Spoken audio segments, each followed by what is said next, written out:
She walked away after the Mafia king looked another man in the eye and said she was only temporary, but what if the person you trusted to protect you was the very reason your life had been falling apart? Before sunrise, Evelyn Mercer stood in the marble hallway of a Rhode Island mansion holding 2 cups of coffee while rain pressed against the windows. Behind a half-closed door, her husband calmly discussed the end of their marriage, her daughter's place in his plans, and a secret connected to the husband she had already buried. She did not scream. She did not confront him. She went upstairs, woke her little girl, and disappeared into the storm. Stay with this story because what Evelyn finds next will change everything she believed about love, grief, and survival, like the video and comment where you are watching from. The life she left behind. By the time the first gray light touched the streets of Providence, Evelyn had already crossed the city twice. She drove without music. The rain softened against the windshield, then returned in sudden bursts, blurring the traffic lights into red and gold streaks. Lily slept in the passenger seat with the stuffed rabbit pressed beneath her chin.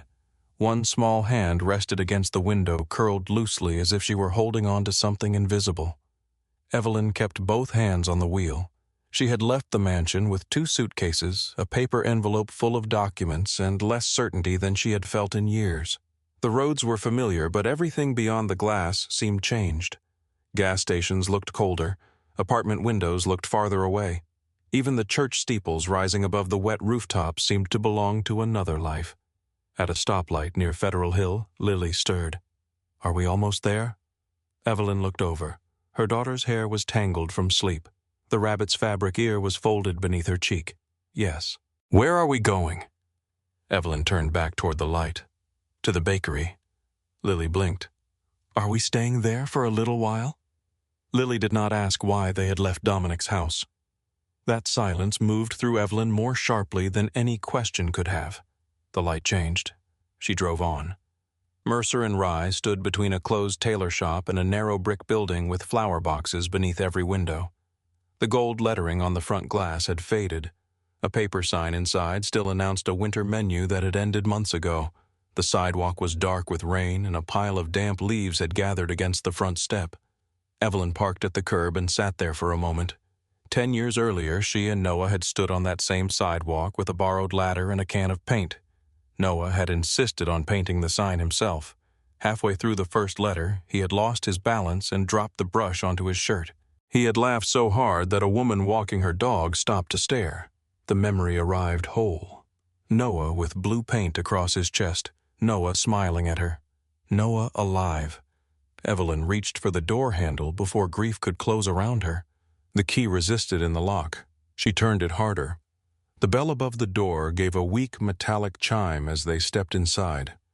The air smelled of old wood dust and the faint sweetness of cinnamon that never completely left the walls. Chairs were stacked on tables. White cloths covered the pastry cases. Behind the counter, rows of clean cups waited upside down as if someone had expected the place to reopen the next morning. Lily walked to the center of the room. Her shoes left small wet marks on the floor. It looked smaller. Evelyn set down the suitcases. "You were smaller the last time you were here." Lily glanced toward the wall beside the office door. A framed photograph hung there. Noah stood behind the bakery counter with flour on his cheek and a tray of blackened croissants in his hands. Evelyn remembered taking the picture.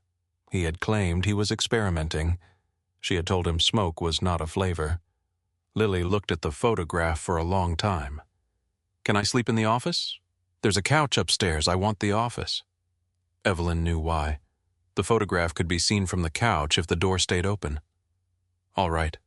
She found clean blankets in a storage closet and made a bed for Lily beneath the window. The child climbed beneath them without removing her sweater. Evelyn sat beside her. "Are you hungry?" Lily shook her head. "Tired." Another small nod. Evelyn brushed the hair from her forehead. "We're safe here." Lily looked at her. The words felt too large for the room. "You promise?" Evelyn forced herself to hold her daughter's gaze. "Yes." Lily closed her eyes. Evelyn remained beside her until the child's breathing became slow and even. Then she walked downstairs, locked the front door, and called Marisol. Marisol answered on the first ring, Evelyn had sent only 3 words before leaving the mansion. "I need you. I'm at the bakery. I'm coming." The call ended. No questions. No hesitation. Evelyn stood behind the counter and looked at the espresso machine. Marisol had kept it covered. The metal beneath the cloth still shone. Evelyn removed the cover, filled the reservoir, and waited for the machine to warm. The familiar motion steadied her. Measure, grind, press, breathe. The first cup tasted bitter and slightly burned. She drank it anyway. Marisol arrived 20 minutes later wearing jeans, a dark coat, and no makeup.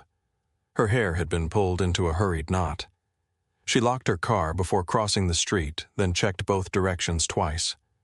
When she entered, her eyes moved immediately to the suitcases, then to Evelyn's face, then toward the staircase. Lily asleep. Marisol closed the door and turned the lock. "Did he touch you, no? Did he threaten you, not directly?" Marisol stared at her. "What does that mean?" Evelyn leaned against the counter. The room felt colder than it had a moment earlier. He was in the study with Julian. Julian Cross. Yes. Marisol's expression tightened. She had met Dominic's attorney twice. Neither meeting had left her with the desire for a third. "What did you hear Evelyn told her?" She repeated Dominic's words exactly. "The marriage ends. She receives the bakery, a house, and enough money to disappear quietly. The girl was part of the arrangement. Nothing more." Marisol listened without interrupting. When Evelyn finished, the refrigerator motor clicked on behind them. The small mechanical sound filled the silence. Marisol placed both palms on the counter. "You married a man who was studying you." Evelyn looked down at the coffee cup. "I married a man I thought could keep us safe. Safe from who?" Evelyn opened her mouth. No answer came. Marisol walked around the counter and pulled her into an embrace. Evelyn's body remained rigid for 1 second. Then she folded. Not loudly, not dramatically. She pressed her face against Marisol's shoulder and let herself breathe. The tears did not come. She almost wished they would.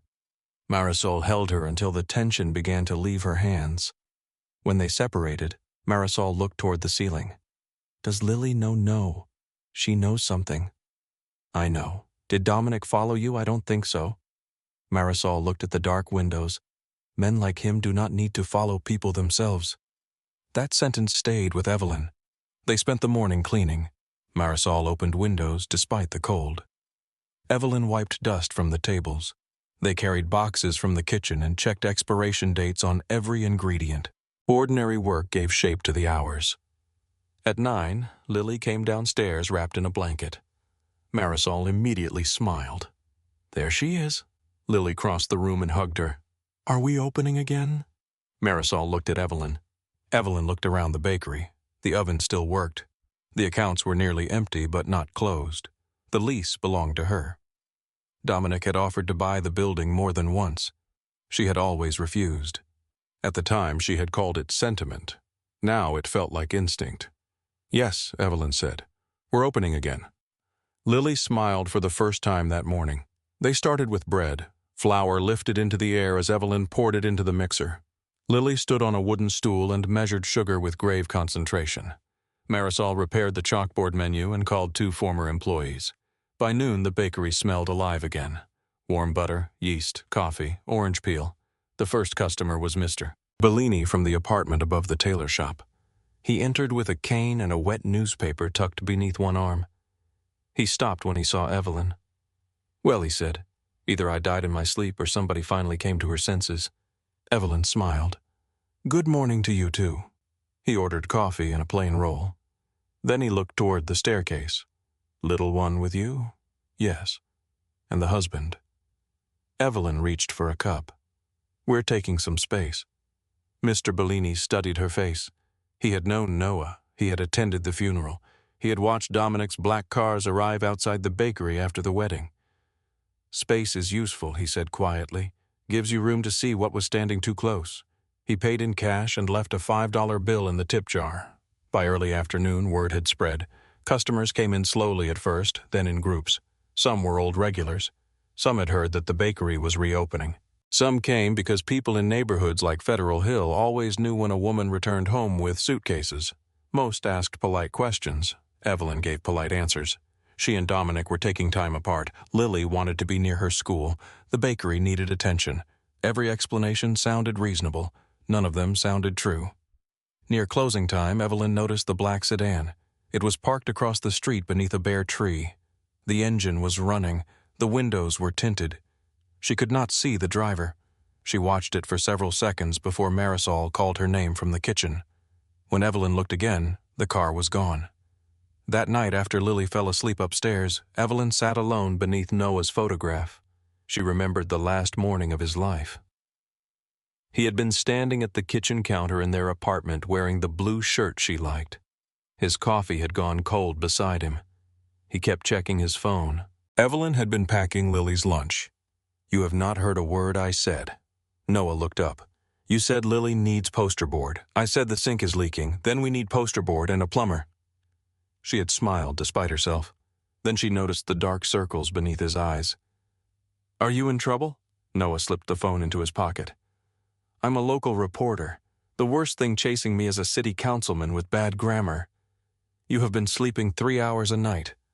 I'm close to something." "To what?" He stepped toward her and kissed her forehead. Something worth losing sleep over. She had pushed him lightly in the chest. "Nothing is worth becoming unbearable. I was unbearable when you married me. That was before you learned how to make coffee." He laughed. It was the last sound of his she remembered clearly. That night his car went through a guardrail on Ocean Road. Police said he had probably been tired. There were no skid marks long enough to suggest another vehicle. No witnesses came forward. The medical examiner ruled the death accidental. Evelyn had accepted every sentence because the alternative required strength she did not possess. Then Dominic arrived. He did not arrive with flowers. He came to a neighborhood fundraiser 6 months after Noah's death. He wore a charcoal suit and spoke to every volunteer by name. He bought nothing from the silent auction, then quietly paid the remaining cost of the restoration project. When Lily dropped a plate, Dominic knelt and helped her gather the pieces. He remembered her name the next time he visited. When vandals shattered the bakery windows, new glass appeared before sunrise. When a supplier threatened to sue over an unpaid invoice, Dominic introduced Evelyn to a lawyer who settled the matter within a day. He never asked for gratitude. That was what made gratitude grow. He listened when she spoke about Noah. He never competed with a dead man. He sat beside her through sleepless nights without touching her until she reached for him first. Dominic did not seduce her with passion. He seduced her with relief. By the time he proposed, he had become part of the structure holding her life upright. Now Evelyn understood that he had been measuring the structure all along. The next morning, the black sedan returned. It parked in the same place. At 11, Evelyn carried a bag of trash outside and watched the windshield. Nothing moved. At noon, the car left. At 3, it returned. The third day, Evelyn had enough. She stepped onto the sidewalk and crossed the street. The sedan pulled away before she reached the curb. She watched it turn at the corner and disappear. When she returned to her own car, a white business card rested beneath the windshield wiper. She removed it. Gabriel Stone, Federal Bureau of Investigation. There was a phone number beneath the name. On the back, someone had written a single sentence. "Ask yourself why Dominic Vale wanted Noah's widow." Evelyn read it twice. Then she slipped the card into her coat pocket. She told no one. That evening, she went through the mail stacked in the bakery office. Most of it was useless. Old supplier notices, advertising circulars, a property tax reminder. A final notice from a private storage facility. The account name was Noah Mercer. Evelyn sat down. She read the address. The facility was less than 4 miles away. The payment card had expired 3 years earlier. The unit would be auctioned in 5 days unless the balance was paid. She called the number. A man answered. "I'm calling about Unit 214. Name on the account Noah Mercer." "Are you Mr. Mercer? I'm his wife." There was a pause. "I'm sorry. Can you tell me when he rented it?" Keys clicked on the other end. 11 days before the account holder's death. Evelyn's fingers tightened around the phone. Did he list anyone else? No. Did anyone try to access it? Not according to the records. She paid the outstanding balance with her own card.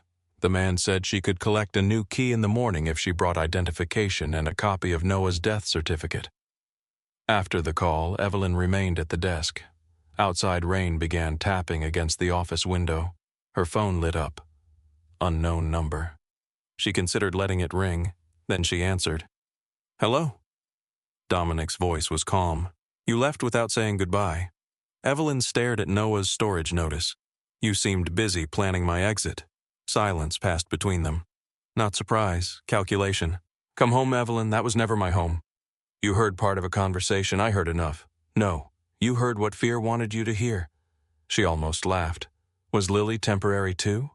Dominic did not respond. The silence was more honest than anything he could have said. Evelyn pressed her fingertips against the paper. Do not contact her. I helped raise her. You used her. His voice softened. I protected both of you. From what another pause. Then Dominic asked, Have you been going through Noah's things? Evelyn looked toward the office doorway. Marisol was helping Lily wipe down a table in the front room. Their voices drifted through the bakery, small and ordinary. Why would you care? Because dead men leave dangerous misunderstandings behind. Evelyn felt something cold settle beneath her ribs. Is that what Noah left Dominic's breathing changed? Only slightly. It was enough. What did you find? She ended the call. The next morning, Marisol stayed with Lily while Evelyn drove to the storage facility. The building stood near the industrial edge of the city between a tire warehouse and an abandoned printing plant. Rows of metal doors faced a cracked parking lot. The manager checked her documents and handed her a key. Unit 214 is in the back building. Evelyn walked alone through the narrow corridor. Her footsteps echoed. At the final door, she inserted the key and turned it. The metal shutter rose with a rough, grinding sound. Inside were the remains of a life she thought she had already packed away. Boxes of books, a broken lamp, winter coats, Noah's old bicycle, a stack of newspapers tied with twine. She stood in the doorway, unable to move. Then she saw the shelf at the back. Behind it, partially hidden beneath a canvas cover, was a brown leather briefcase. Evelyn dragged the shelf aside. The briefcase was locked. She searched the nearby boxes until she found a small brass key taped beneath the lid of Noah's old camera case. The lock opened. Inside were 2 notebooks, a hard drive, several photographs, and a sealed envelope. Her name was written across the front in Noah's handwriting. Beneath it were 8 words. If I'm dead, do not trust the accident. The dead man's file. If I'm dead, do not trust the accident. Evelyn read the sentence once, then again. The storage unit seemed to narrow around her. Cold air moved beneath the metal door. Somewhere in the corridor, a cartwheel squeaked, then faded into silence. She stood with Noah's envelope in one hand and the open briefcase at her feet, unable to decide which frightened her more. The words he had written, or the fact that he had expected her to read them after his death. She lowered herself onto a cardboard box. The paper felt dry and fragile beneath her fingers. For 3 years she had carried one version of Noah's final night. He had been exhausted. The road had been wet. His car had left the pavement near the coast. The police had called it tragic. The newspaper had called it sudden. Friends had called it unfair. No one had called it murder. Evelyn broke the seal. The letter inside was several pages long. His handwriting began neatly, then became tighter toward the bottom as if he had been racing time. Evie, if you are reading this, then something happened before I could explain it properly. I am sorry for that. I am sorry for making you carry questions I should have answered while I was alive. I found a pattern inside the city contracts. At first I thought it was ordinary corruption, inflated bids, friendly officials, money disappearing through companies that existed only on paper. It is bigger than that. The same names appear in construction, shipping, private security, pension funds, and waterfront property. Some of the businesses change every few months, but the money always moves in the same direction. Toward Dominic Vale. Evelyn stopped reading. The name seemed to lift from the page. She looked toward the open corridor, half expecting Dominic to be standing there. No one was. Only rows of gray metal doors. She forced herself to continue. He does not own the city. He owns the fear that keeps the city quiet. People do not work for him because they believe in him. They work for him because he has made himself part of everything they are afraid to lose. Jobs, homes, children, reputations, freedom. If I can prove how the money moves, the rest of the organization becomes visible. I have been speaking to federal investigators. I do not know how many of them can be trusted. There may be someone inside the investigation feeding information back to Vale. Do not take anything to local police. Do not give anyone the only copy. Do not tell anyone what you have until you know why they want it." Evelyn lowered the letter. Dominic's voice returned to her. "Have you been going through Noah's things?" At the time she had heard suspicion. Now she heard fear. The final page was shorter. "If anything happens to me, there is a hard drive in the briefcase. The notebooks explain the structure. The photographs explain the relationships. The recording explains what I was trying to obtain. There is one person inside Vale's organization who may still cooperate. I identified him only by his initials. VR. He is afraid, but fear can change direction. Evie, I did not tell you because I thought secrecy would protect you. I know now that secrecy can also isolate the people we love. Whatever you decide, protect Lily. And understand this, if Dominic Vale comes close to you after I'm gone, it will not be by accident." Evelyn stared at the final sentence. Her wedding ring suddenly felt heavy. She looked down at it. A thin band of platinum, a simple diamond. Dominic had chosen it because she disliked anything extravagant. He had remembered that detail from a conversation she barely remembered having. At the time, she had thought it proved he listened. Now she wondered how many facts he had collected before he ever approached her. She folded the letter carefully and returned it to the envelope. Then she opened the first notebook. Noah had organized the pages by company name, contract number, account, and date. He had drawn lines between businesses Evelyn recognized and others she had never heard of. Vale Development appeared at the center of several pages. Around it were construction firms, private lenders, consulting groups, shipping companies, and security contractors. Some names repeated, others vanished after one or two transactions. Evelyn knew enough from running the bakery to understand invoices and account transfers, but the scale of Noah's notes made her feel as though she were looking at the machinery beneath a city. Money entered through public contracts. It passed through companies with different owners. Then it returned as property loans, donations, and private investments. Noah had written a note beside one series of accounts. Same money, new clothes. She turned the page. A diagram showed the Harbor Point development near the Providence waterfront. Dominic had spoken about the project for months. He called it a transformation, new housing, restaurants, office towers, a hotel overlooking the bay. He had taken Evelyn to the site shortly after their wedding and stood with one arm around her while photographers captured the moment. He had told reporters the project was about rebuilding neighborhoods. Noah's notebook told another story. Harbor Point was the largest laundering vehicle in Dominic's network. Several shell companies would receive inflated public contracts. The funds would pass through consulting firms in Delaware and offshore accounts before returning through real estate purchases and private financing agreements. Once the final acquisition closed, older transactions would become harder to trace. Noah had underlined one sentence twice. Harbor Point does not create the system, it erases the system. Evelyn looked at the date. The acquisition was scheduled to close in 4 days. She reached for the photographs. The first showed Dominic leaving a private dining club with 3 men. Evelyn recognized the city procurement director and a state senator's senior aide. The third man was Henry Caldwell. She remembered his face from the news. Caldwell had been a municipal auditor. He had died 2 years before Noah in what authorities described as a suicide. Another photograph showed Caldwell speaking with Noah outside a parking garage. A handwritten note on the back read, "He says the pension money is gone." The next image showed Dominic standing near Noah's car. The photograph had been taken at night. The angle suggested someone had been watching from across the street. Dominic wore a dark overcoat. Julian Cross stood beside him. Noah's car was parked behind them. The date stamped in the corner was 2 nights before the crash. Evelyn's breath stopped. She touched the edge of the photograph. Dominic knew Noah's car. He knew where Noah parked. He knew Noah was investigating him. And months later he had walked into Evelyn's bakery wearing a charcoal suit and remembered Lily's name. She closed the briefcase. The sound echoed against the metal walls. For one irrational moment she wanted to leave everything where she had found it. She wanted to lock the unit, return to the bakery, bake bread. Tell herself grief had made Noah suspicious. Tell herself Dominic was cruel, not murderous. Tell herself the photograph proved nothing. Then she remembered the study. Noah Mercer wasn't an obvious man. Dominic had searched for the files. He had married her while searching. Evelyn gathered the briefcase and carried it to her car. She checked the mirrors twice before driving away. The black sedan did not appear. That frightened her more than if it had. At the bakery, Marisol was helping Lily arrange cookies in the display case. Evelyn entered through the side door and carried the briefcase directly upstairs. Marisol followed. "What is that?" "Something Noah left." Marisol closed the office door.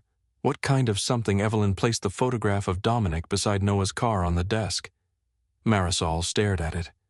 Her face changed slowly. When was this taken? 2 nights before Noah died. Marisol picked up the photograph. "Does this mean what I think it means? I don't know." "Yes, you do.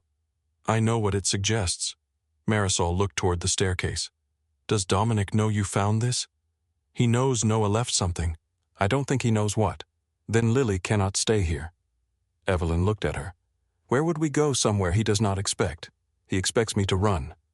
Marisol lowered her voice. "Maybe running is not weakness. No, but disappearing will not make him stop looking." Marisol pressed both hands to the desk. "You have a child, I know. Then act like fear belongs in this room." The words struck harder because they came from love. Evelyn looked down. "I am afraid." "Good." Marisol stepped closer. "Then do not mistake being calm for being safe." Evelyn nodded.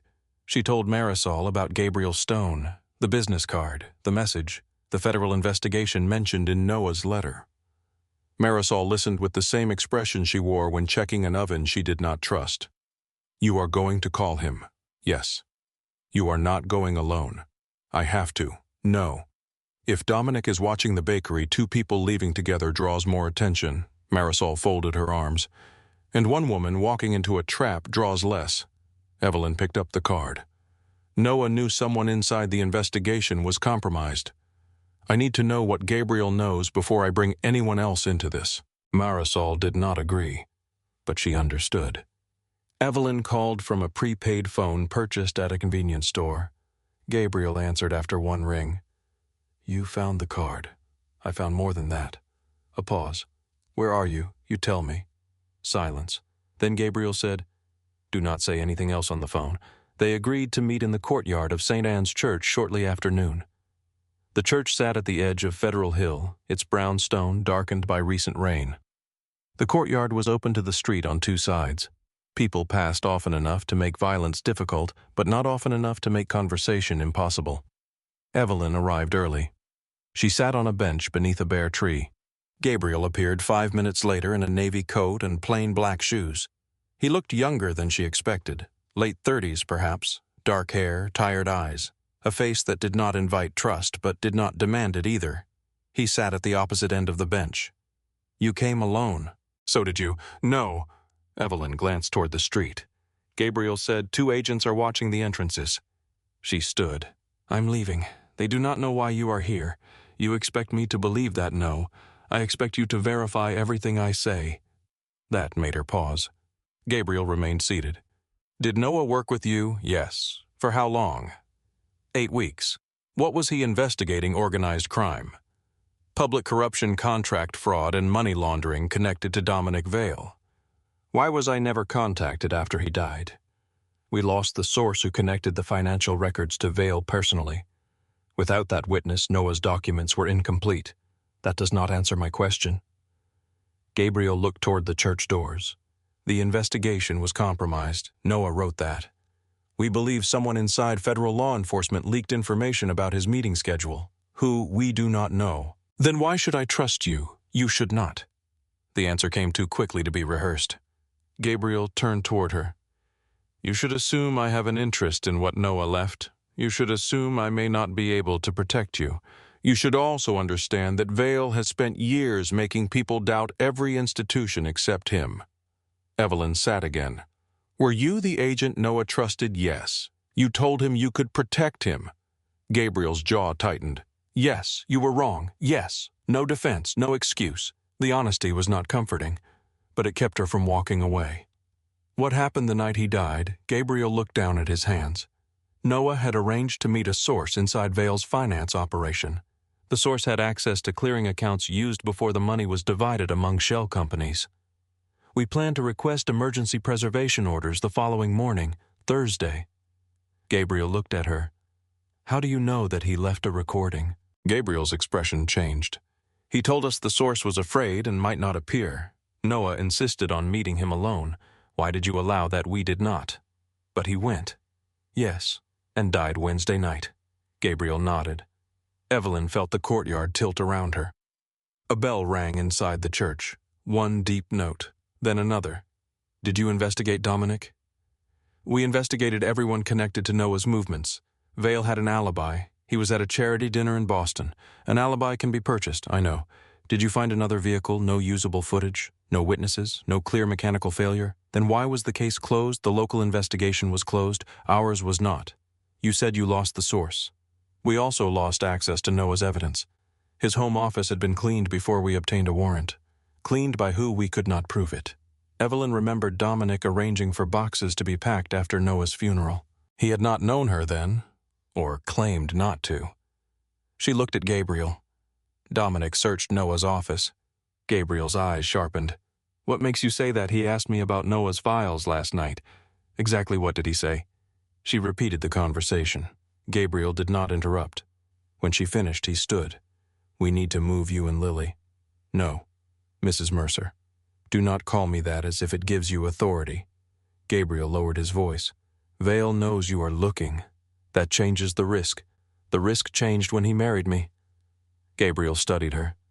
What did you find? Evelyn looked toward one of the agents near the street. A woman in a gray coat pretending to read her phone. Not here. Gabriel suggested a federal office. Evelyn refused. She suggested the bakery after closing with only one senior official present.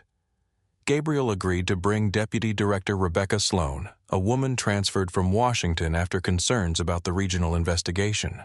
Evelyn set the conditions. No local police, no electronic copies removed without her consent. No one else informed until she understood who had access. Gabriel accepted each one. Before leaving, he said, You should not keep the only copy in the bakery. I don't. He looked at her. For the first time, something close to approval crossed his face. That evening, after Lily was asleep, Evelyn carried the hard drive into the bakery kitchen.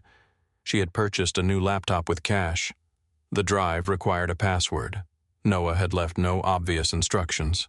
Evelyn tried dates, their wedding anniversary, Lily's birthday, the date they opened the bakery. Nothing worked. Then she remembered a phrase Noah used whenever a story became complicated. Follow what moves. She typed the words without spaces. The drive opened. Folders appeared across the screen. Contracts, photographs, bank records, audio, contacts. One folder carried her name. Inside was a single recording. Evelyn pressed play. Static filled the kitchen. Then Noah's voice. Evie, if you found this, I am sorry. She closed her eyes. His voice was lower than she remembered. Tired, careful. I found a clearing account used by Vale's people. The money enters on Monday and remains visible for about 48 hours. By Wednesday night, it is divided through multiple companies. By Thursday, the trail becomes much harder to prove. Paper moved near the microphone. I have records connecting the authorization to Vale. I also have a source inside his finance office. Initials VR. He is frightened, but he knows the entire structure. Noah paused. When he spoke again, his voice had changed. There is something else. Evelyn opened her eyes. If Dominic Vale comes near you after I am gone, do not believe it is chance. He has been asking about my family, about you, about Lily. He thinks I gave you something. The recording crackled. I did not. Noah breathed slowly. But he may not believe that. Evelyn gripped the edge of the table. I wanted to keep you outside this. I thought that was love. Maybe it was fear wearing love's face. His voice softened. Whatever you choose, do not let him decide what you are allowed to know. The file ended. Evelyn sat in the dark kitchen with Noah's voice still alive in the silence. She removed Dominic's wedding ring. For a long time, she held it in one hand and Noah's letter in the other. Two men had tried to protect her with secrets. One had loved her. One had used her. Both had made decisions about what she could survive. The distinction mattered. So did the damage. Her breath broke. She slid from the chair to the kitchen floor. Marisol found her there 20 minutes later. Evelyn did not explain. She only held out the ring. Marisol sat beside her. What if none of it was real? Evelyn whispered. Marisol looked at the ring, then at Noah's letter. Your love was real. That does not make me feel better. It is not supposed to. Evelyn pressed the heel of her hand against her eyes. I brought him into Lily's life. You trusted someone who worked very hard to be trusted. I should have seen it. Seen what a man fixing your windows, sitting beside you when you could not sleep. Remembering your daughter's birthday, Marisol's voice softened. People like Dominic survive because they know cruelty is easier to hide inside kindness. Evelyn lowered her hand. What do I do now? Marisol looked toward the ceiling where Lily slept above them. You stop letting dead men and dangerous men make every decision. Rebecca Sloan arrived at 10 that night. She wore a plain black coat and carried no visible file. Gabriel entered behind her. They sat at a table near the back of the bakery. Evelyn placed copies of 3 photographs Noah's letter and selected financial records in front of them. Rebecca read in silence. Unlike Gabriel, she did not allow emotion onto her face. When she finished, she looked directly at Evelyn. This can reopen the financial case. Can it prove Dominic killed Noah? No, the answer was immediate. Evelyn appreciated it even as it hurt. What can it prove that Vale controlled companies involved in contract fraud and money laundering? That Noah had identified a financial structure tied to him. That Vale had an interest in locating Noah's files. And the photograph near Noah's car important but not enough by itself. Gabriel added. The recording may help us identify VR Victor Raines, Evelyn said, Dominic's chief financial officer. Rebecca nodded. We suspected him. We could never get close enough to confirm it. Evelyn looked from one agent to the other. What happens if I give you everything? We authenticate the records. Seek warrants. Approach Raines carefully. Build a case that survives court. And while you do that, Rebecca did not soften the truth. Vale may pressure you. He already has. He may escalate. What protection can you guarantee? None. Gabriel looked at Rebecca, but she continued. We can provide agents secure locations, new identities if necessary. We cannot promise Vale will never reach for you. Evelyn thought of the black sedan, the mansion, Dominic's hand at her waist, the way he had asked about Noah's files while pretending concern. I don't want a new identity. Rebecca leaned back. That may not remain your choice. It is my name. It is also a vulnerability. No, it is one of the few things he did not give me. Silence settled over the table. Gabriel said you could enter witness protection with Lily and leave the bakery. Yes. Leave Marisol, yes. Leave Noah's grave. Rebecca answered quietly. Yes. Evelyn looked around the room. The chalkboard menu, the worn tables, the photograph near the office. The life she had built before Dominic. The life she had returned to after him. I don't want to disappear. Rebecca's eyes remained on her. Then we have to make sure he does. Evelyn opened the briefcase. She removed a copied hard drive and placed it on the table. The originals stay with me. Rebecca did not object. I also made 2 more copies. Gabriel looked surprised. One is hidden somewhere Dominic cannot reach without drawing attention. The other is encrypted. With who? Rebecca asked. I am not telling you. Rebecca studied her for several seconds. Then she nodded. That is probably wise. Evelyn had already contacted a Boston investigative reporter Noah once trusted in a non-profit journalism organization in New York. She sent each an encrypted archive with instructions not to publish unless they received the access key. She also created an automated message. Every morning she would enter a code. If she failed, the key would be sent. Gabriel objected when she explained it. A release could damage the investigation. Silence already damaged it. We may lose the chance to arrest people. Noah lost the chance to come home. Gabriel lowered his voice. This is not only about Vale anymore. There are officials, employees, families. Public exposure could make them run. Evelyn looked at him. I understand. Do you? Yes. She leaned forward. I understand that your system moves carefully. I understand that careful people can still die on Wednesday while everyone waits for Thursday. Gabriel had no response. Rebecca closed the copied drive inside an evidence bag. We begin authentication tonight. She stood. Gabriel followed. At the door, Rebecca turned back. Do not change your routine abruptly. Do not answer unknown calls alone. Do not allow anyone to move Lily without direct confirmation from Gabriel or me. Evelyn nodded. Rebecca left. Gabriel remained near the door. You should sleep somewhere else tonight. Will you tell me where? Yes. Will anyone else know only Rebecca? Evelyn looked at him, and the person watching me, Gabriel's expression tightened. That was us. Why we believed Noah left something behind. You watched my bakery instead of asking me. We did not know whether you were cooperating with Vale. Evelyn almost laughed. I was married to him, yes. You thought I might be part of his organization. We considered every possibility. And now Gabriel looked toward the empty table. Now I think Dominic married you because he could not find what Noah hid. The sentence confirmed what Evelyn had already begun to understand. Still hearing it spoken aloud made the room feel colder. Gabriel opened the door. I will have an agent outside tonight. I thought you said only Rebecca would know. The agent will not know what you have. Evelyn watched him. How long did you know Noah? 8 weeks. Did you like him? Gabriel looked surprised by the question. Yes. Did he trust you? I think he wanted to. That is not the same thing. No. Gabriel stepped into the cold. Before the door closed, he said he spoke about you often. Evelyn's fingers tightened around the edge of the counter. What did he say? Gabriel looked back. That you were the person who noticed when everyone else was looking away. Then he left. Across the city, Dominic stood in his study beneath the warm light of a brass lamp. Julian Cross entered without knocking. He placed a photograph on the desk. Evelyn was leaving a federal building beside Gabriel Stone. Dominic studied the image. His face did not change. Who else has seen this? Only our source. Was she carrying anything, a handbag? Dominic touched one corner of the photograph. Julian poured himself a drink. If Noah left files, the Bureau has them now. No. Julian looked at him. No. Dominic lifted the photograph.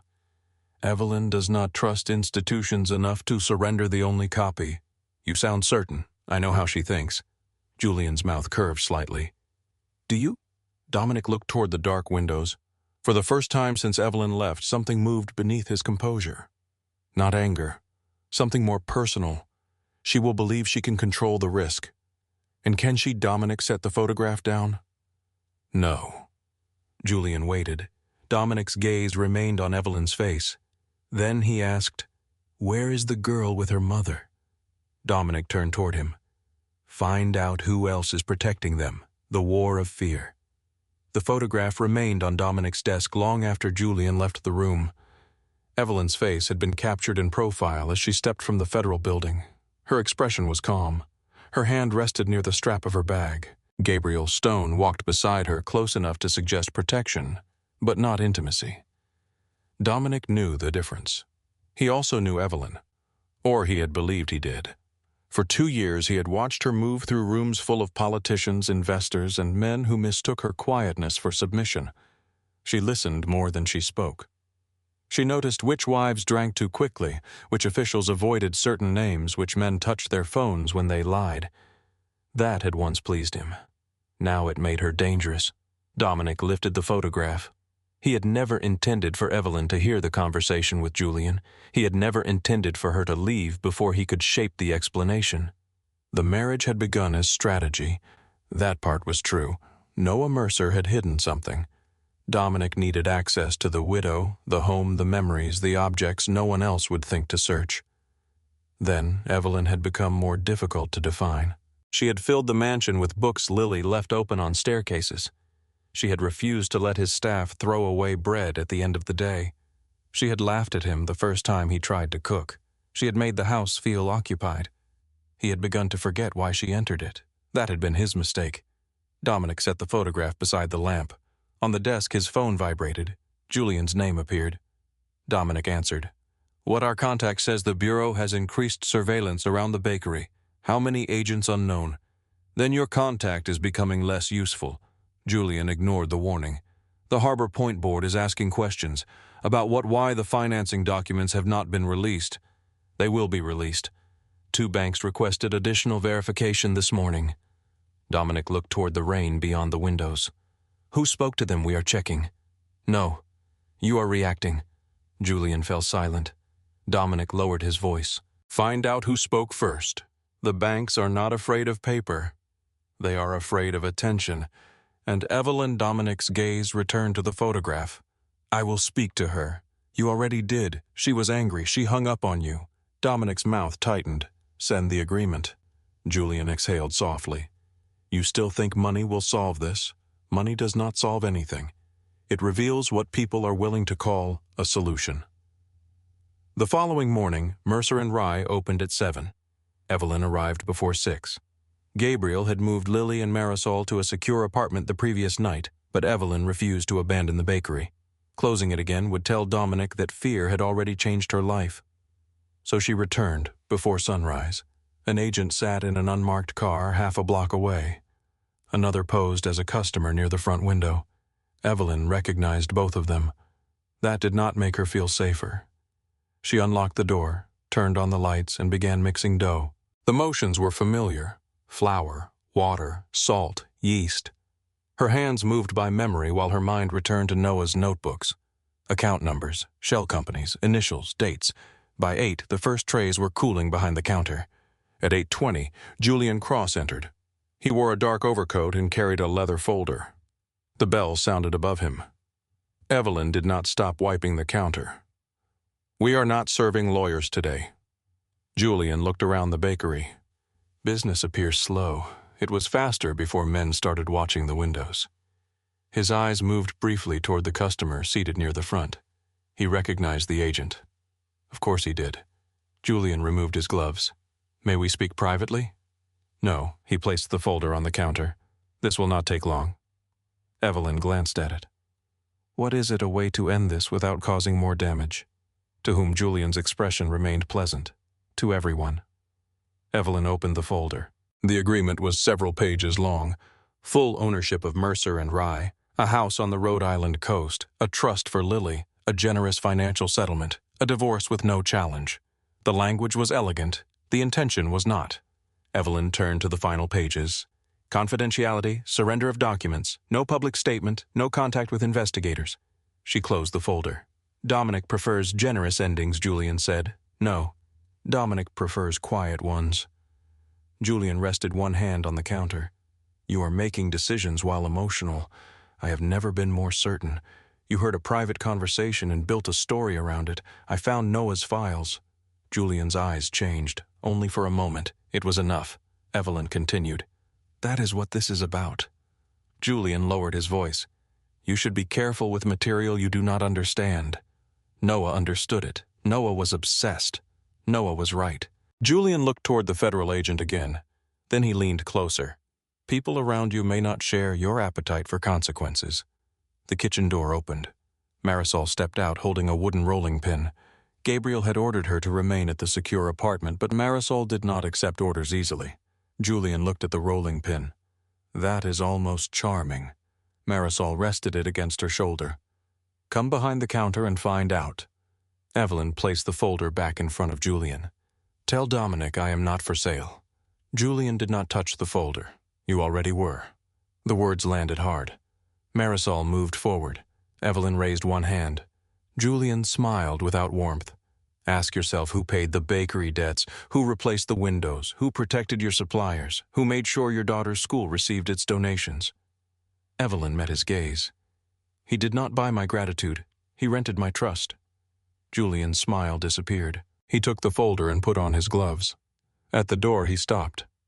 Dominic is offering you a life, Evelyn answered quietly. He already tried to choose one for me. Julian left. The bell rang once behind him. Marisol locked the door. You should have let me hit him. He wanted that. I still wanted it.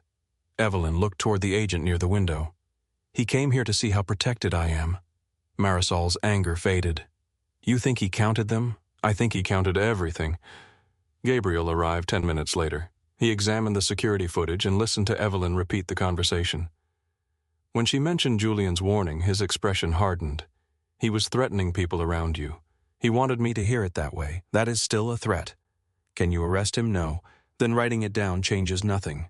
It creates a pattern. Evelyn looked at him. Patterns did not keep Noah alive. Gabriel accepted the blow without reacting. He had become skilled at that. We need to move you. No. Julian came to your workplace. He came because he knows where I work. He also knows you refuse to leave. That is not the same as knowing where I sleep. Gabriel stepped closer. Dominic does not need certainty. He tests pressure points. So do I. This is not a contest. It became one when he used my daughter. Gabriel's jaw tightened. Lily stays at the secure apartment. I know. You do not visit without clearance. I know. You call me before leaving this building. Evelyn looked toward the street.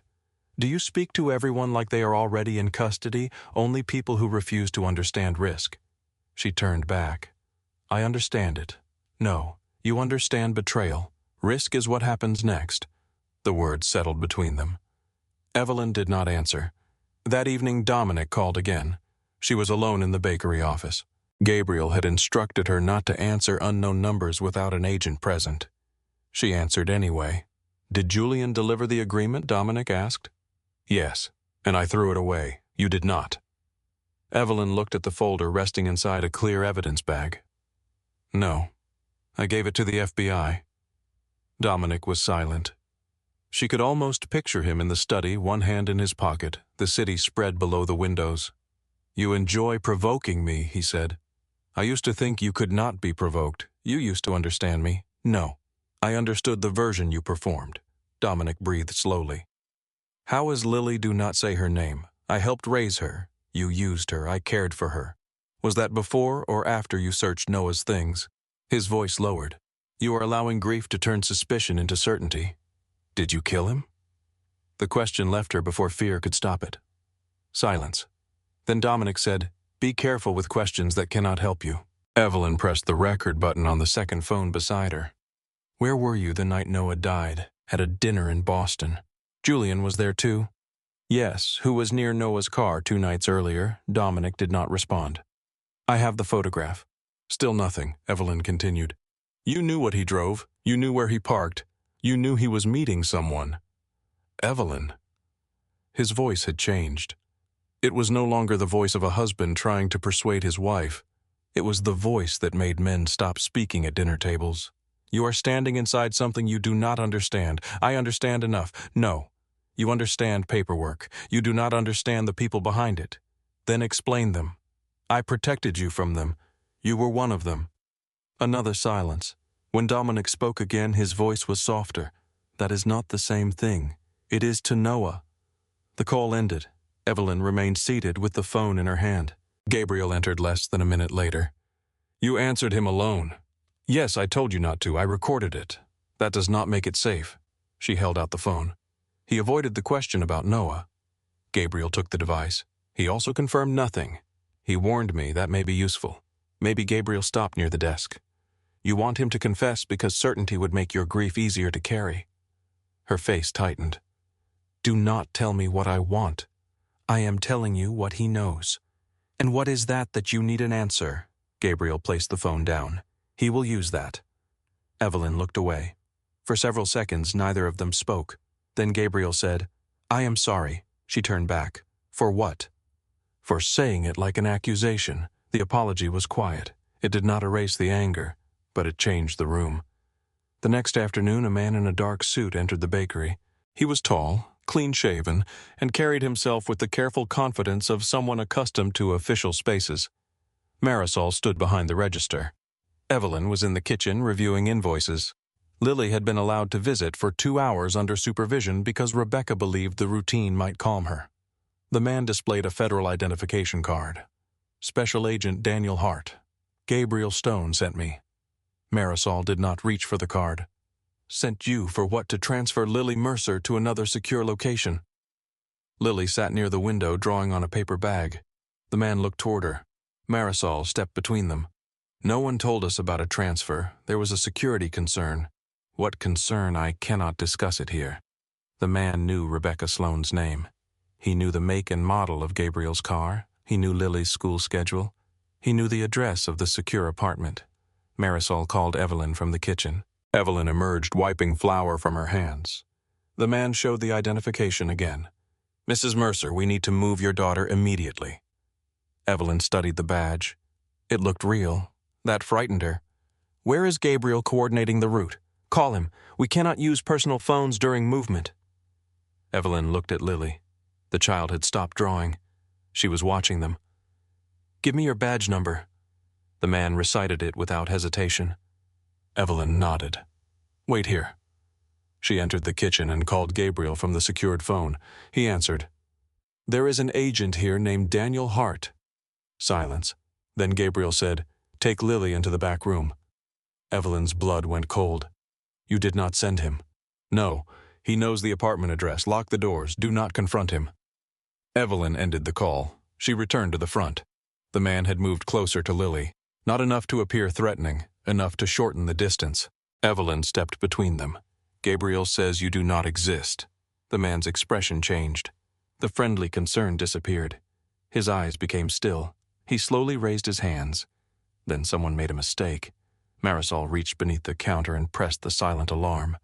The false agent glanced toward the door. Outside, a delivery truck struck a parked car. Metal folded with a violent crash. The bakery windows shook. Everyone turned. The man moved immediately.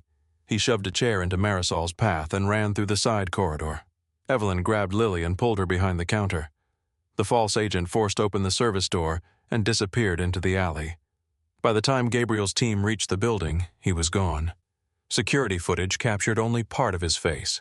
The badge number belonged to a retired agent living in Arizona. The identification card was an expert forgery.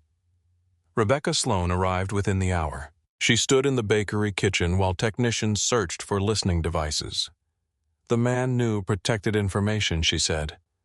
Gabriel leaned against the steel counter. The apartment address was distributed to 9 people. "Then we start with 9. Evelyn held Lily against her side. The child had not spoken since the man left. "Who are the 9? Rebecca looked at her. "I cannot provide names during an internal investigation. He came for my daughter, I understand." "No, you understand procedure." Rebecca did not flinch. "That procedure is how we identify the leak without warning the person responsible." Evelyn's voice sharpened. "And while you follow procedure, where do I put Lily?" Rebecca answered carefully. "We are changing the protection team and moving both of you." "Both, yes. I am not leaving the bakery." Gabriel turned toward her. "This is no longer a discussion." Evelyn looked at him. "Do not speak to me like Dominic." The comparison struck him. His expression changed. Rebecca stepped between them. "Your daughter was approached by someone using federal credentials. Staying here is not courage.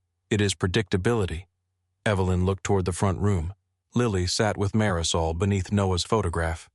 The child was holding the stuffed rabbit so tightly that one seam had begun to tear. Evelyn closed her eyes. All right.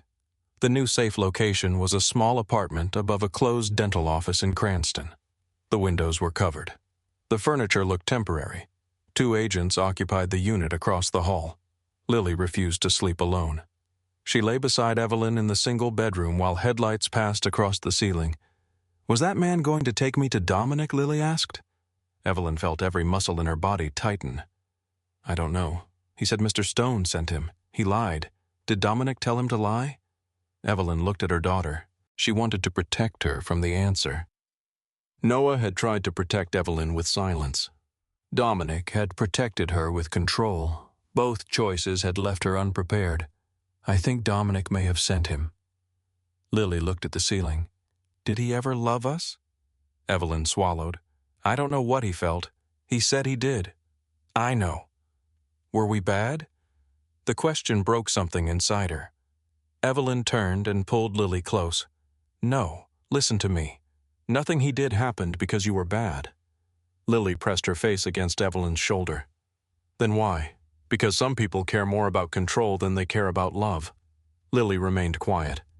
After several minutes, she whispered, "I want the bakery. So do I." The following morning, Sofia Vega disappeared. She left her evening class at 9:15. Her car was found inside a parking structure near campus. The driver's door was unlocked. Her backpack lay on the passenger seat. Her phone rested in the cup holder. There was no blood, no broken glass, no sign of struggle. Marisol received the photograph at 9:47.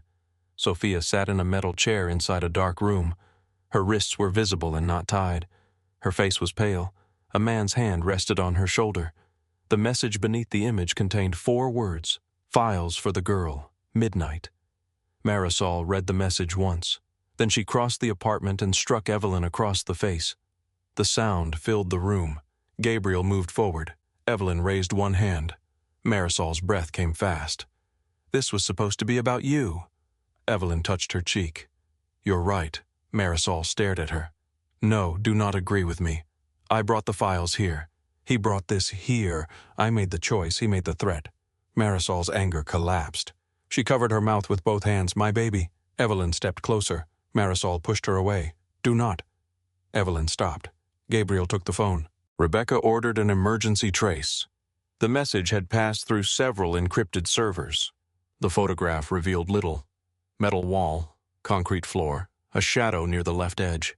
Sophia wore the same clothes captured by campus security. She appeared conscious. Marisol turned toward Gabriel. Give them what they want. We cannot. That was not a request. Gabriel kept his voice calm. If we surrender the files, we lose leverage. I do not care. They may kill her after they receive them. You do not know that. No. Marisol stepped close enough that Gabriel had to look down at her. Then do not stand there and speak like you know what happens to my daughter. He said nothing. Evelyn looked at the photograph. The hand on Sophia's shoulder was bare. A heavy ring was visible on the smallest finger. She had seen that ring before. At Dominic's mansion, one of his private security men wore it during events, a silver crest with a black stone. Evelyn turned toward Gabriel. I know who that hand belongs to. The man was identified as Peter Lasco, an employee of North Coast Security. The company provided personnel for Vale development sites. It also appeared in Noah's notes. Agents raided Lasco's registered apartment. He was gone. At 11:30, the kidnappers had not sent a location. At 11:45, Marisol began pacing the apartment. At 11:58, Evelyn removed the encrypted drive from a concealed compartment in her bag. Gabriel blocked the door.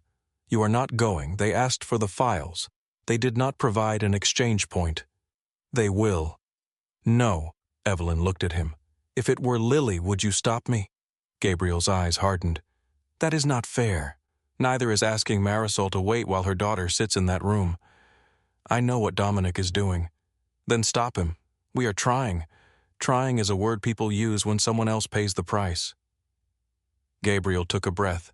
If you give him the drive, Sophia does not become safe. She becomes unnecessary. Evelyn looked at the device in her hand. He wants the originals. He wants control. You keep saying that, because it is the only thing he trades for. The phone rang. Everyone froze. Marisol answered. No one spoke on the other end. Then Dominic's recorded voice filled the room. Tell Evelyn that mercy has an expiration date. The call ended. Marisol made a sound Evelyn had never heard from her before. Not a cry, something lower, something torn from beneath language. At 12:17, a state trooper found Sophia near a highway rest stop south of the city. She had been pushed from a moving van. Her shoulder was injured. Her wrists were bruised. She was barefoot. She was alive. Marisol reached the hospital before the ambulance doors closed. Evelyn stood several feet away as mother and daughter clung to each other. Sophia shook violently. She kept repeating that she had not told them anything. Marisol pressed her face against her daughter's hair. You had nothing to tell? They said you would think I was weak. No, they said Evelyn would give them the files. Evelyn moved closer. Sophia looked at her. They wanted you afraid. I am. Sophia's eyes filled. Do not give them anything. Evelyn knelt beside the stretcher. You do not have to think about that. Yes, I do. Sophia's voice cracked. If you stop now, then they took me for something. A nurse asked everyone to move back.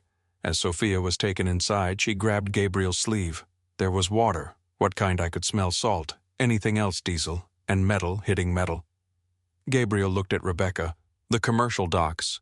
Traffic cameras captured a white van leaving the waterfront industrial district at 11:53. The vehicle was registered to North Coast Security. For the first time, the intimidation campaign was connected to Dominic's organization through physical evidence. It was not enough to prove he ordered the kidnapping. It was enough to obtain broader warrants. By morning, news of Sophia's disappearance had not reached the press. Rebecca wanted to keep it that way. Evelyn disagreed. Dominic survives because everything stays private. Rebecca folded her arms. Public exposure could endanger witnesses. They are already endangered. It could also reveal investigative steps. He knows the investigation exists. That is not the same as knowing what we have. Evelyn looked through the hospital window at Marisol beside Sophia's bed. Then we change what the danger means. Gabriel studied her. What are you proposing Noah's estate files a civil action related to his death? Rebecca's expression remained neutral. On what basis new evidence? Financial links? Surveillance? Dominic's interest in Noah's files? That creates discovery obligations. It also creates a public record. Gabriel understood before Rebecca answered. You want the evidence known without releasing all of it. I want people inside Dominic's organization to understand the files exist in more than one place. Rebecca shook her head. This is not a press strategy. It is a fear strategy. Evelyn looked at Gabriel. He controls people by making them believe silence protects them. We show them silence no longer changes the outcome. Gabriel's eyes narrowed. You want to make yourself impossible to silence. No. Evelyn looked back at Sophia. I want to make silence worthless. Rebecca considered the proposal for a long time. We would need coordination with the United States Attorney. Then, coordinate. We cannot promise the filing will protect you. I am done asking for promises. The emergency civil filing was submitted that afternoon. It alleged that newly discovered evidence connected companies controlled by Dominic Vale to Noah Mercer's investigation, to acts of intimidation, and to circumstances requiring renewed examination of his death. The filing did not release the full financial records. It confirmed their existence. It confirmed that copies had been secured. It confirmed that federal authorities had received material. By evening, the story appeared on local news sites. By night, national outlets had begun calling. Reporters gathered outside the courthouse. The Harbor Point Board delayed the acquisition vote. 2 banks suspended pending transfers. City officials issued statements denying improper relationships with Vale Development. Dominic watched the coverage from his office. On the television, Evelyn walked down the courthouse steps beside Rebecca Sloan. She did not answer shouted questions. She did not look toward the cameras. Julian stood near the bar. The banks want explanations. They will receive them. The board postponed the vote, then call the board. They are not answering. Dominic turned away from the television. Who spoke to the press? The filing is public. That was not my question. Julian poured a drink. The cleaner option is to leave. Dominic looked at him. Leave temporarily. Men who run look guilty. Men who stay can be buried. Dominic crossed the room. He poured whiskey into a glass. His hand remained steady. He set the glass down. A crack moved through the crystal. Julian saw it. Neither man mentioned it. On a street several miles away, Victor Raines stood inside a payphone enclosure near a closed gas station. He wore a baseball cap pulled low. His hands shook as he inserted coins. Gabriel answered. Stone. Victor looked across the street. A newspaper box displayed Evelyn's photograph beneath the headline. Widow links Vale Empire to dead reporter's files. I will testify, Victor said. Gabriel became still. Who is this? You know. Say your name. Victor watched headlights approach, then pass. Victor Raines, where are you not yet? Are you in immediate danger? Victor laughed once. It held no humor. I have been in immediate danger for 7 years. What changed? Victor looked again at Evelyn's photograph. She did. The line went quiet. Victor pressed his forehead against the cold glass. Then he gave Gabriel the address of a church parking lot outside the city. Across town, Evelyn stood in the hospital corridor while Lily slept against her shoulder. Marisol sat beside Sophia's bed. Gabriel approached with his phone still in his hand. Evelyn saw the change in his face. What happened? He stopped in front of her. We found VR. Evelyn looked through the hospital window. Sophia slept beneath a white blanket. Marisol held her hand. Lily stirred against Evelyn's shoulder, but did not wake. Evelyn turned back to Gabriel. Is he willing to talk? Gabriel nodded. Yes. For the first time since leaving Dominic's mansion, Evelyn felt the balance move. Not toward safety, toward consequence. The king walks into the trap. The balance had moved. Dominic felt it before anyone told him. By sunrise, 3 members of the Harbor Point Board had stopped taking his calls. A 4th had sent a message through counsel requesting copies of every financial disclosure connected to the project. 2 banks suspended outgoing transfers. North Coast Security closed its local office overnight. Fear was still moving through the city. It had simply changed direction. Dominic stood at the window of his study and watched morning light spread across Providence. Julian entered carrying a file. Victor Raines is missing. Dominic did not turn. How long since last night? Family, his wife and son left the state 2 days ago.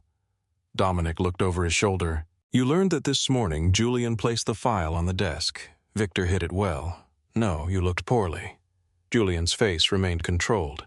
His accounts are frozen. His company phone is in his office. His personal vehicle is at the airport. A distraction, probably. Dominic walked to the desk. Inside the file were airport images, traffic photographs, and copies of messages from Victor's assistant. Nothing useful, nothing certain. That was how panic entered organizations. Not through gunfire, through missing information. He went to the bureau, Julian said. Dominic closed the file. You do not know that. He disappeared the same night Evelyn made the evidence public. Dominic looked toward the television. The screen displayed footage of Evelyn leaving the hospital with Lily in her arms. She appeared tired, not broken. That irritated him more than defiance. She is not controlling this, Dominic said. Julian studied him.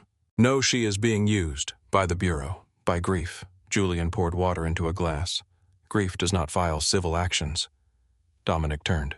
Be careful. Julian met his gaze. With forgetting who you work for, the room became quiet. Julian set the glass down. That is becoming a complicated question. Dominic's expression did not change. But something in the air shifted.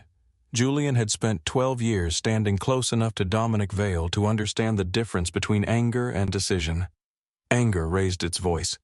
Decision became still. Julian stepped back. I will find Victor. No. Dominic moved toward the door. I will find Evelyn. Victor Raines sat in a windowless interview room outside Boston. The federal facility had no signs visible from the road. The building appeared to belong to a private technology company. Its parking lot held ordinary sedans. Its security cameras were hidden behind dark glass. Victor had not slept. A paper cup of coffee sat untouched in front of him. Gabriel occupied the chair across the table. Rebecca Sloan stood near the wall. For 3 hours, Victor had explained how Dominic's organization moved money. He described the first layer, public construction contracts awarded through friendly officials. The second layer, inflated invoices routed through consulting firms. The third layer, loans and investments returned through properties controlled by Dominic. Harbor Point was designed to gather the older accounts into a single project, then bury them beneath new financing. Rebecca placed a photograph on the table. It showed Noah outside the parking garage with Henry Caldwell. You know these men? Victor looked down. Yes. Tell us who they are. Noah Mercer and Henry Caldwell. How did you know Caldwell? He was auditing the city pension accounts. What did he discover? Victor rubbed his palms against his trousers. Money was being moved through municipal investment funds. Not enough to trigger immediate collapse. Enough to fund acquisition deposits. Did Dominic order it? Victor looked toward the camera in the corner. I did not hear him say those words. Rebecca remained patient. What did you hear him say? Victor swallowed. He said public money was wasted when left in public hands. Gabriel leaned forward. Who authorized the transfers I did? Under whose direction? Victor looked at him. Dominic's. Rebecca placed another photograph on the table, Dominic and Julian beside Noah's car. Victor closed his eyes. Why were they there? Gabriel asked. I do not know. You were inside the organization. That does not mean I knew everything. Did Dominic know Noah was investigating him? Yes. How? Victor hesitated. Rebecca spoke quietly. Mr. Raines, your cooperation only matters if it reaches the truth before Dominic reaches you. Victor looked at her. He had someone inside the bureau. Name, I never knew it. What did you know that meeting schedules were being passed to Julian? Locations, source reports, requests for warrants? Gabriel's face hardened. Did Dominic know Noah was meeting you? Victor stared at the table. Rebecca stepped closer. Were you Noah's source? Yes. The answer barely carried across the room. Gabriel leaned back. For several seconds, no one spoke. Victor continued. I gave him the account structure. He wanted the authorization records. Did you agree to meet him the night he died? Yes. Did you go? No. Why? Victor pressed his fingers against his forehead. Dominic called me. What did he say? He asked whether I had evening plans. Gabriel's voice lowered, and I said no. Victor's breathing became uneven. He told me that honesty was expensive, but betrayal cost more. Rebecca did not move. What happened after the call, I stayed home. "You let Noah go alone." Victor looked up sharply. "You think I do not know that?" His voice cracked. "I saw the news the next morning. I knew what they had done." Gabriel kept his eyes on him. "Who is they?" Victor shook his head. "I cannot prove it."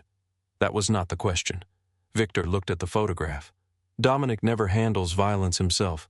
He uses layers, security companies, contractors, men who are paid through businesses that do not survive the month. Did he order Noah's death? Victor looked toward Rebecca. "I believe he did. Belief is not testimony. I know. Then give us facts." Victor closed his eyes again. "The morning after Noah died, Dominic came into the finance office before 7. He told me to close 2 accounts connected to North Coast Security. He said the accident had created unnecessary attention." Gabriel became completely still. Those exact words, yes. Did he say Noah's name? No. Did he say what accident? No. Rebecca placed a recorder on the table. "We need you to repeat everything from the beginning." At the same hour, Evelyn stood inside a conference room at the United States Attorney's Office. Lily was with Marisol and Sophia in a protected hotel suite. Sophia's shoulder was bandaged. She had refused pain medication strong enough to make her sleep. Evelyn had wanted to stay with them. Rebecca insisted that Victor's cooperation required immediate decisions. On the table were copies of Noah's notes, bank records, surveillance photographs, and the agreement Julian had brought to the bakery. Gabriel entered. Evelyn searched his face. He talked. How much? Enough to authorize coordinated warrants. Did he identify Dominic? Yes. As the man who ordered Noah's death, Gabriel stopped. Not directly. The hope inside her tightened. What did he say? Gabriel repeated Victor's statement. The phone call. The warning. The accounts closed the next morning. Dominic's words about the accident. Evelyn listened without moving. When Gabriel finished, she looked down at Noah's handwriting. "It is still not enough. It is enough to reopen the homicide investigation formally, but not enough to charge him. Not yet." Evelyn turned toward the window. The federal building overlooked part of downtown Providence. Traffic moved below. People carried coffee. Delivery trucks stopped at curbs. The city continued with no respect for revelation. "What do you need?" she asked. Evidence that Dominic had specific knowledge before the crash or participated in the response afterward. "You have the photograph. It places him near Noah's car. You have the accounts. They connect his security company to suspicious payments. You have Victor. He connects Dominic to the financial crimes." Evelyn faced him. Then what is missing? His own words. She understood. Gabriel saw it in her expression. "No. You said you need his words. I said what is missing. I did not ask you to obtain them. He will talk to me. He will manipulate you. He already has. That does not make you immune." Evelyn folded her arms. "He came to me after Noah died because he believed I had the files. He married me because he believed I had the files. Now he believes I gave them away." Gabriel stepped closer. "That makes you useful to him until it makes you disposable. He wants to know what Victor said, and you do not know enough to bluff safely. I know Dominic." Gabriel's expression changed. "No, you knew the man he allowed you to see." Evelyn held his gaze. "That may be the man most likely to confess." Rebecca entered before Gabriel could answer. She had heard enough from the hallway. "We can control the location," she said. Gabriel turned. "You cannot be serious. We need evidence. You want to use her." Rebecca looked at him. "She is already involved. That is not consent." Evelyn answered. "I consent." Gabriel looked at her. "No, you do not decide for me. I am responsible for your safety. You are responsible for the operation, and you are not trained. Noah was not trained either." The sentence stopped him. Evelyn immediately regretted the cruelty of it, but she did not withdraw it. Rebecca placed a folder on the table. Dominic requested a private meeting through counsel 20 minutes ago. Gabriel looked at her. Where his private dining room at the Providence Club. Evelyn knew the place. Dominic had taken her there after their engagement. Dark wood walls, heavy curtains, private elevators, staff members who remembered nothing unless asked by the right person. He chose territory he controls, Gabriel said. Rebecca nodded. we change it. They selected an unfinished Harbor Point sales office near the waterfront. Dominic could not refuse without appearing afraid. The building belonged to Vale Development, but federal agents had already entered under sealed warrants. Cameras were placed behind temporary wall panels. Microphones were hidden in the light fixtures. Evelyn would wear a recording device as backup. Teams waited in nearby construction units. Rebecca explained every instruction. Do not move toward him. Do not accept food or drink. Do not mention Victor until Dominic raised him. Do not accuse him too early. Do not remain if the security signal changed. Evelyn listened. Gabriel stood near the door, silent. When Rebecca left, he handed Evelyn a small transmitter. She took it. Are you angry? She asked. Yes. With me, with everyone who decided this is necessary. Evelyn clipped the device beneath her blouse. You included yourself, yes. He looked at her hands. They were trembling. You can still stop. No, that is not courage, I know. What is it? Evelyn looked toward the window. The skeleton of Harbor Point rose beyond the glass. Steel beams stood against the gray sky. It is the only conversation he has not been able to control. Gabriel stepped closer. Do not try to make him angry. He becomes honest when he is angry. He becomes dangerous. He already is. Gabriel held out a small black button. Press this once if you want us inside. She closed her fingers around it. What happens if I press twice? We come faster. For the first time that day, the edge of a smile touched her face. It disappeared quickly. Gabriel opened the door. Dominic arrived at 6:15. He came alone, or appeared to. He wore a black coat over a dark suit. No tie, no visible weapon. The unfinished sales office had concrete floors and temporary lighting. Plastic covered the windows. Architectural models of Harbor Point stood beneath white cloths. Evelyn waited near the center of the room. Dominic stopped when he saw her. For several seconds, neither spoke. Then he removed his coat and placed it over a chair. You look tired. You look cornered. His mouth curved slightly. There you are. What does that mean, the woman who used to speak honestly to me? I spoke honestly. You listened selectively. Dominic walked toward the scale model of Harbor Point. He removed the cloth. Miniature towers rose beside a painted waterfront. You know what this project would have done for the city numbers: housing, jobs, tax revenue, money cleaned through concrete. He looked at her. You learned a new language quickly. Noah taught me. The name landed between them. Dominic's expression did not change. Where is Lily safe? With the Bureau, why do you care? His voice softened. Because she is a child. You called her part of an arrangement. I said what Julian needed to hear. Evelyn felt the old instinct rise. The instinct to search his face for tenderness. She let it pass. You expect me to believe you were performing for him? I expect you to understand that power requires different truths in different rooms. There is only one truth in this room. Dominic looked at the model. No. There is the truth you brought, the truth I brought, and the truth the government will construct after we leave. Evelyn stepped closer. Victor is talking. A flicker. Small. Real. Dominic looked at her. Victor has always talked too much. To the FBI, to anyone who makes him feel important. He told them about the accounts. Then he admitted his own crimes. He told them you ordered the transfers. Dominic shrugged. Executives authorized decisions. He told them you knew Noah was meeting him. Silence. Evelyn watched Dominic carefully. He told them you called that night. Dominic's jaw tightened. Victor is a frightened accountant. He was Noah's source. I know. The words came too easily. Evelyn held her breath. Behind the walls, Gabriel heard the same thing.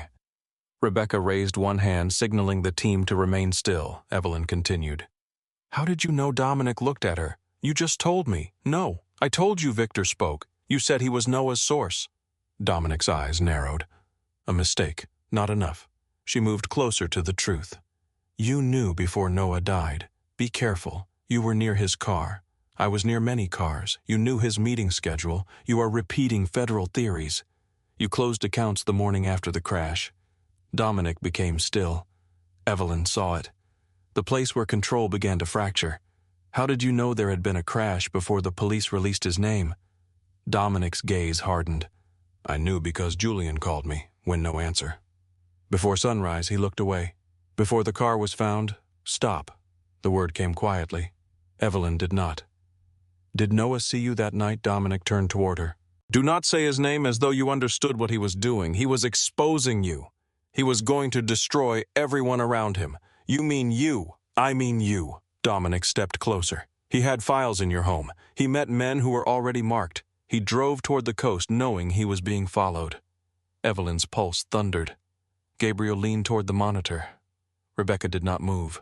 Evelyn whispered, "You knew he was followed." Dominic realized it. Too late. He looked toward the ceiling, then toward the unfinished walls. His face changed. The husband disappeared. The king remained. You brought them here. Evelyn did not answer. Dominic approached until only a few feet separated them. You think a microphone makes you powerful? No. She held his gaze. The truth does. He laughed once. It was empty. The truth is that Noah was warned. By you, he was told to stop. And when he refused, Dominic's voice lowered. He made a choice. Evelyn felt tears rise but refused to let them fall. What choice to drive that road? To meet Victor, to believe evidence would protect him. Her hand closed around the button in her palm. Did you order someone to follow him? Dominic looked at her. You already know the answer you want. I want yours. He stepped closer. What will it change everything? No. His face was near hers now. It will not bring him back. It will not erase our marriage. It will not make you innocent for loving me. The words entered where he intended them to. Evelyn's breathing broke. Dominic saw it. For 1 second, satisfaction crossed his face. Then she asked, Did you know the guardrail would fail? His expression shifted. There had been no public mention of the guardrail. Noah's files did not contain it. Gabriel had instructed her to introduce one false detail and wait. Dominic answered before caution returned. The guardrail did not fail. The rear brake line did. Silence filled the room. Absolute. Unrecoverable. Dominic understood. His eyes closed for half a second. Evelyn pressed the button twice. The walls erupted with movement. Federal agents entered through both doors. Hands where we can see them. Dominic did not turn. His gaze remained on Evelyn. Gabriel crossed the room and moved between them. Dominic Vale, place your hands behind your back. Dominic looked at Gabriel, then at the agents surrounding him. He raised his hands slowly. You think this city belongs to you now? He asked. Gabriel reached for his wrist. No. The cuffs closed. It never belonged to you. At the same moment, teams moved across Providence. Agents entered Vale Development Headquarters. North Coast security warehouses were sealed. Julian Cross was stopped inside a parking garage with a passport cache and a ticket to Montreal. City offices were searched. Bank records were seized. Phones were collected. Victor's testimony opened doors that Noah's files had identified years earlier. By midnight, 12 people were in federal custody. Dominic was led through the unfinished Harbor Point lobby. Reporters had already gathered outside. Camera flashes struck the glass. He stopped before crossing the threshold. Gabriel placed one hand near his shoulder. Keep moving. Dominic looked back at Evelyn. She stood inside the building beneath the unfinished lights. For a moment, the noise outside disappeared. There was only the distance between them. The man who had entered her grief. The woman he had expected to remain grateful. You were never temporary, Dominic said. Evelyn looked at him. No, her voice was calm. I was evidence. The doors opened. Gabriel escorted Dominic into the lights. Evelyn remained inside. Behind her, agents carried boxes from the offices. The miniature Harbor Point towers stood beneath harsh white light, perfect and useless. She removed the recording device. Her hands were no longer trembling. Outside, the king entered the waiting car in chains. The cost of freedom. The doors of the federal courthouse opened just after 9 in the morning. Rain had begun before dawn. It fell lightly across Providence, turning the stone steps dark and making the camera lights reflect in the pavement. Reporters stood beneath umbrellas. News vans crowded the curb. Police officers held the public behind metal barriers. Evelyn stepped from the car beside Gabriel. She wore a black coat and carried no bag. For months, every room she entered had required proof. Proof that Noah had been watched. Proof that Harbor Point was built on stolen money. Proof that Dominic knew more about the crash than any innocent man could have known.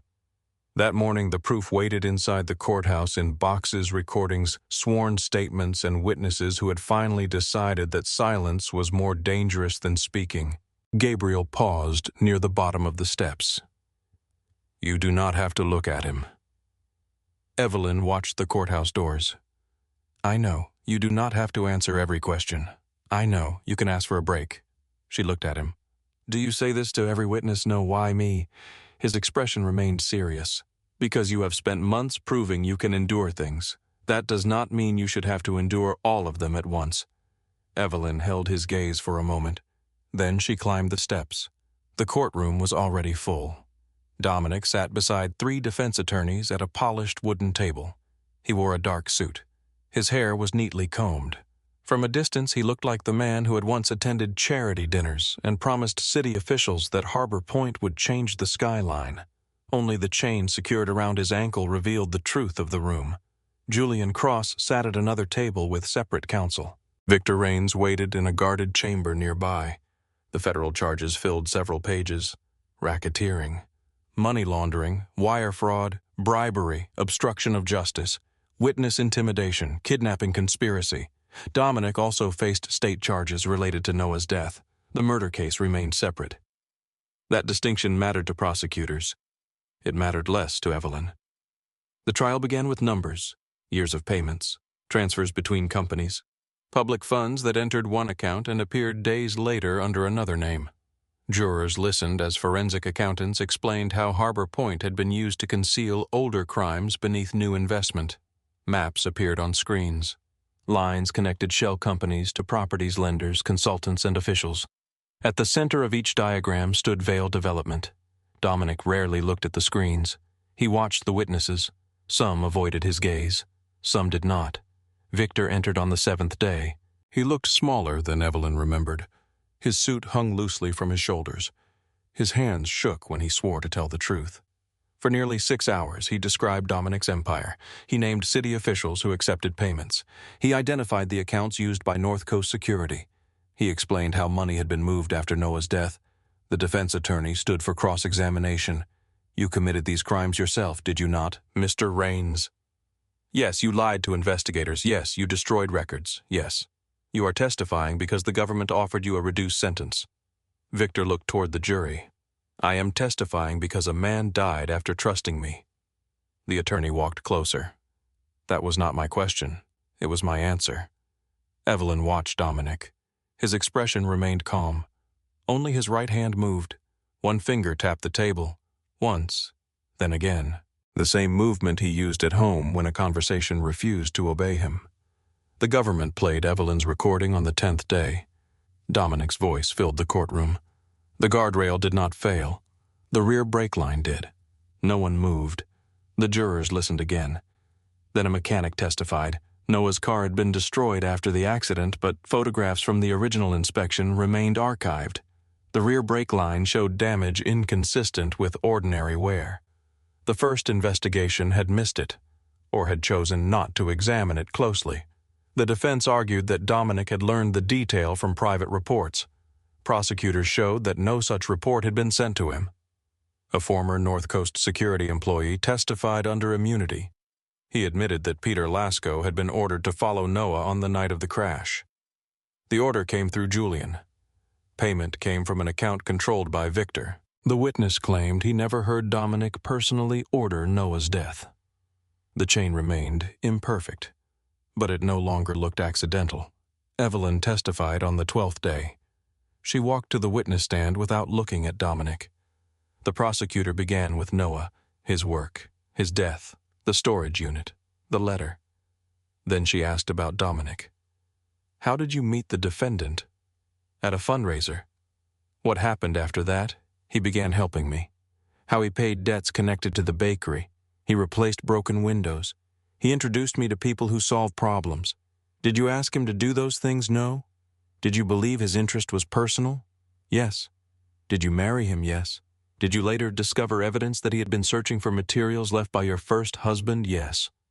The prosecutor placed Noah's letter on the screen. "If Dominic Vale comes close to you after I am gone, it will not be by accident." Evelyn heard a quiet movement near the defense table. She looked at Dominic for the first time. His eyes were already on her. The courtroom disappeared. For 1 second she saw the mansion hallway, rain against the windows, 2 cups of coffee in her hands, his voice behind the door. Temporary. The prosecutor asked another question. Mrs. Mercer, why did you remain involved after learning the danger Evelyn turned back? Because leaving quietly would not have made anyone safe. The defense attorney rose.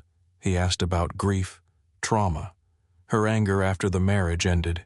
He suggested that she had interpreted Dominic's words through pain. He suggested that Noah's death had made her desperate for someone to blame. Then he asked, "Did you love my client?" The prosecutor objected. The judge allowed the question. Evelyn looked at Dominic. "Yes." The defense attorney paused. "Do you still?" The courtroom became silent. Evelyn considered the question carefully. "I still remember loving the man he pretended to be." The attorney moved closer. "That is not what I asked. It is the only honest answer." Dominic's gaze did not leave her. The attorney returned to his table. Evelyn stepped down. Gabriel waited in the corridor. He handed her a cup of water. She drank half of it before realizing her hands were shaking. "You looked at him," Gabriel said. "Yes." "Did it help?" "No." "Did it hurt?" "Yes." They stood beneath the high courthouse windows. Rain moved across the glass. Evelyn looked down at the cup. He looked exactly the same. Gabriel leaned against the wall. Men like Dominic spend years making appearance feel like truth. I know that now. Knowing did not make memory disappear. That was the part no investigation could repair. The mind could understand danger while the body still remembered comfort. It could recognize deception and still grieve the moments that had felt real. Freedom did not arrive as a clean separation. It arrived carrying pieces of what had been survived. The jury deliberated for 3 days. On the final afternoon, Evelyn sat between Marisol and Lily. Sophia sat on Marisol's other side. Her shoulder had healed, but a faint scar remained near her wrist. Victor was not present. Neither was Julian, whose separate trial would begin later. Dominic stood when the jury entered. The foreperson read the verdicts. Guilty, again, guilty, again, guilty. The word repeated through the courtroom until Dominic Vale's empire had been translated into law. Money laundering, racketeering, obstruction, bribery, witness intimidation, kidnapping conspiracy, guilty. Lily slipped her hand into Evelyn's. Dominic showed no reaction. When the judge ordered him returned to custody, he turned once. His eyes found Evelyn. There was no apology in them, no hatred either. Only the disbelief of a man who had spent his life controlling endings and had finally reached one he could not rewrite. He was sentenced 2 months later. 38 years in federal prison. Additional state charges remained pending. Julian accepted a plea agreement after financial records connected him to the false federal agent and Sophia's kidnapping. Peter Lasco was arrested in Nevada under another name.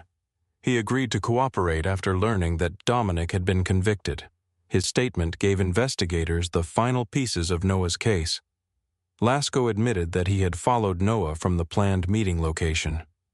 Another man had entered the parking garage earlier and damaged the brake line.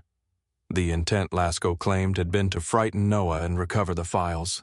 The order had come through Julian, but Lasco had heard Dominic's voice during the call. "Do not let him reach Thursday." The sentence matched Noah's recording. By Thursday, the trail becomes much harder to prove. The state reopened the murder investigation. Dominic was indicted for conspiracy to commit murder. Evelyn attended the arraignment. She did not attend the entire trial. She had already given the system every memory it required. This time, she chose what to keep for herself.